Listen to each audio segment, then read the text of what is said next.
But we begin tonight with fear, not just fear of bears or like weird anti-vaxxer candidates, other kinds of fear.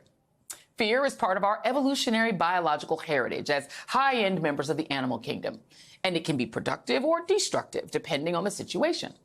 The instinctual fear of danger can save you from, say, walking into traffic or staying in a haunted house when the ghost says, "Get out."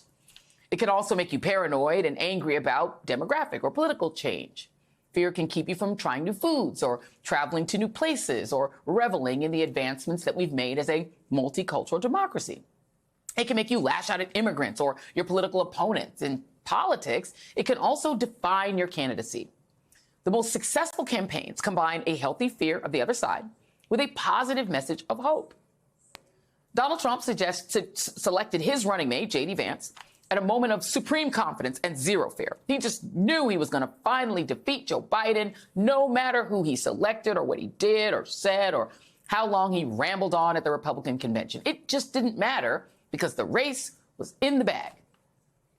But now that the race has shifted and he's facing a younger female opponent and a woman of color, no less, Trump is very publicly exhibiting what sure reads like fear. I mean, he must be afraid of going to prison, wouldn't you be? And this weekend, Judge Tanya Chutkan likely added to that fear by tossing out two of his lawyers' attempts to vacate the charges that special counsel Jack Smith brought against him for trying to overturn the 2020 election through fraud and violence. Chutkan denied his motions to dismiss the indictment based on statutory grounds and based on selective and vindictive prosecution. For the latter, she found that there was no evidence that prosecutors abused their authority or behaved vindictively when pursuing the case against Trump. A reminder that the one way that Trump can ensure that he stays out of prison is to become president again so he can take advantage of Chief Justice John Roberts and his fellow Supreme Court conservatives' conferral of near absolute immunity, a ruling they seem to design just for him.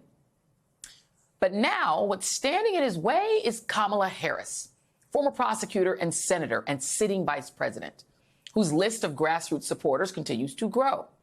Tonight, two of those groups, Progressives for Harris and Comics for Harris, will be holding Zoom calls. And this morning was the kickoff of Republicans for Harris, a group that includes the former lieutenant governor of Georgia and former members of the Trump administration. The group is reminiscent of the 1964 Nelson Rockefeller attempt to derail Trump's radical right-wing predecessor, Barry Goldwater, who in 1964 became the farthest right Republican nominee for president prior to Trump.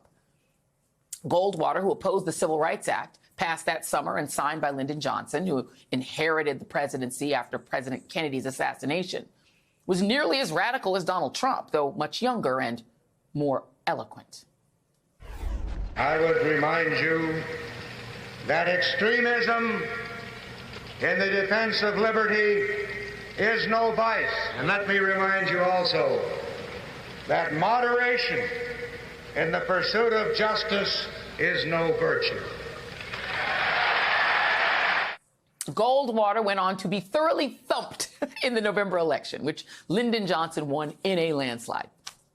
And Trump, who, like Joe Biden, is old enough to have lived through that history, is clearly so afraid of Joe Biden's vice president and successor that he has now officially backed out of the previously scheduled September 10 debate on ABC, citing that he only agreed to it against Biden and that he has ongoing legal conflicts with the network. Now, mind you, when Trump agreed to the debate, it never specifically mentioned Trump or Biden's names, but only candidates who appeared on enough state ballots to obtain 270 electoral votes and who reached at least 15% support in 4 separate national polls. And to the ongoing legal conflicts, Trump agreed to the debate 2 months after his filing his suit against ABC and anchor George Stephanopoulos, who's not even scheduled to moderate the debate. It is an act of obvious raw fear, including a fear of ABC, after that network's correspondent, a black woman like Kamala Harris named Rachel Scott, pantsed the elderly Mr. Trump during the rather embarrassing NABJ forum that also featured an anchor from the network Trump prefers to host the debate. You know, the one that paid a $787 million settlement for lying to its own audience by falsely claiming he won the election. He would very much like that network to host a debate instead with a nice big Fox audience who can cheer for him and make him feel less old and weird standing next to the pretty prosecutor lady who will remind people of his crimes. Please and thank you. Donald Trump is afraid. And again, you can see why, given the stakes of this election for him personally, not to mention for the rest of us in our freedom and democracy. It's either he gets back into the White House and gets to be our dictator and do the bidding of the tech and oil billionaires who are funding his attempts to return to power, or he doesn't get back in and faces Jack Smith and Fani Willis in courts presided by rule of law judges like Judge Chutkan and Judge McAfee and maybe face a prison sentence. And since Joe Biden left the race and VP Harris entered it and became this super phenomenon among all sorts of voters, from black women and men to white women and white dudes and cat ladies and South Asian voters and LGBTQ voters, and now Republicans for Harris. And with polls showing Harris erasing the leads that he held over President Biden in the polls, fear is clearly taking over. Here's Trump this weekend. Kamala, there's about 19 different ways of saying it. She only likes 3. She wants the government to stop people from eating red meat. She wants to get rid of your cows. No more cows.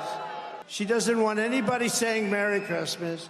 Now she's denying it. You go to the store, I want to buy a loaf of bread, darling. You come back, ma'am, I'm sorry, but your husband's been killed. If Kamala wins, it will be crime, chaos, and death all across our country.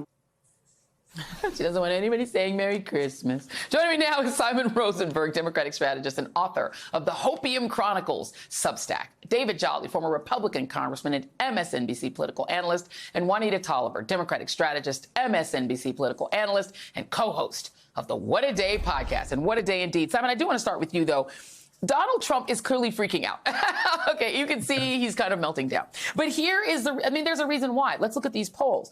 He was consistently beating Joe Biden across these important swing states. That has now changed. Michigan tied. Pennsylvania tied. He's only up 1, and that's within the margin of error in Wisconsin. Arizona tied. Georgia, he's up 3, also margin of error. Nevada, Harris up 2. North Carolina, Trump up 3. And that's before the convention.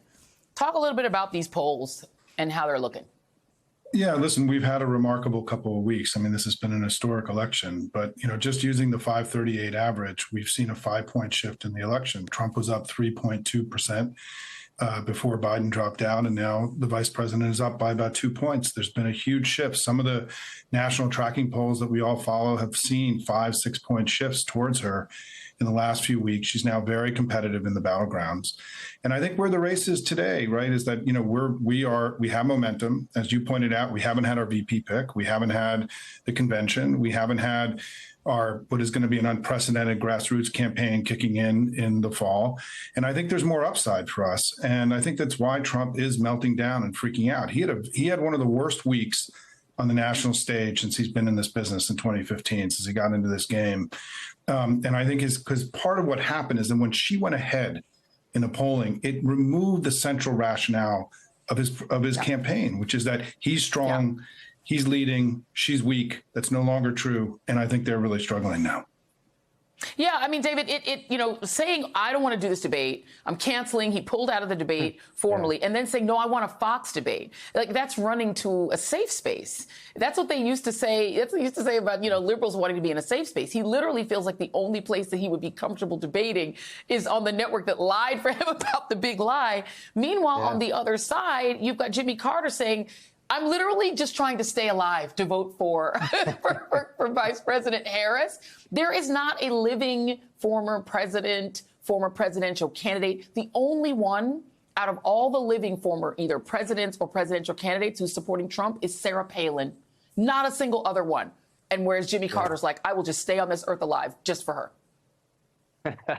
Look, I agree with Simon. I'd take it a little bit further. Donald Trump has had one of the worst chapters for a presidential candidate in modern political history ever since Vice President Harris got in. You could argue actually starting the night of his RNC speech. He has done everything wrong, and his team has failed to prosecute the case against Kamala Harris, and he has reminded the American people why they're tired of Donald Trump, why they don't like him. And look, he is scared to debate the vice president, but I would also say a lot of people who read that tweet from Donald Trump saying, The debate is no longer with ABC, it's Fox. Something that screamed off their screen was the power dynamic. It was somewhere between misogynist, childish, and boorish that Donald Trump was telling the sitting vice president, I'll tell you where to show up because I'm making the call.